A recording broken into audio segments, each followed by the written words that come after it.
In this video, I'm going to be comparing and just telling you a brief overview about what the difference and which one is better. Wiregaurd, some of the biggest strengths I've found is that it is exceptionally fast. Now, this is because of its minimal coin base and its efficient cryptographic technologies. Well, doing this, it's also able to keep you extremely safe, and it's completely open source, and it doesn't cost any money, which is a major plus if you're looking for a good VPN. This is a good free VPN that I highly recommend using, and it can be integrated into other tools like tailscale and just enhance the usability overall. So you can actually double up your VPNs and put them together and make it run even flawlessly. However, the limitations, there are no management layers. Now, Wireguard protocol is not a full-fledged VPN, meaning it does have limited capabilities and management solution, which can be an issue when it comes to keys, routes, and clients. So you can't really link all of your computers separately on different private networks in different locations if you're using this VPN, but you can use it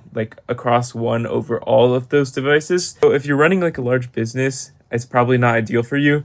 It's more ideal for the solo individuals or just small groups of people, small businesses. And yeah, overall, it's good if you're technically proficient and need to lean for a highly performant, very fast VPN. And yeah, this is kind of all you need to know. Those are just the highlights. And I've also made this table that I'll attach on screen right now. If you have any other questions, let me know in the comments, or other people if you find anything helpful. If we look at Zerotier, it's basically a fully software-defined network, SDN, that eliminates a layer of 2 over the internet. Now what this means is it basically has layer 2 networking, meaning it eliminates a switch to an Ethernet type device or situation in the world, and it supports custom routing. So if you're looking for just more custom locations, just customizable abilities, this is definitely the VPN for you. And it's also cross-platform, and it's very customizable. Like I said, it's very flexible when it comes to network setups and including hybrid and multi-cloud deployments. So yeah, it's one of those VPNs that you should probably use if you really need to rely on just custom things. But it is limited when it does come to configuration and management, but it can be complex to set up, which is a con to using this VPN.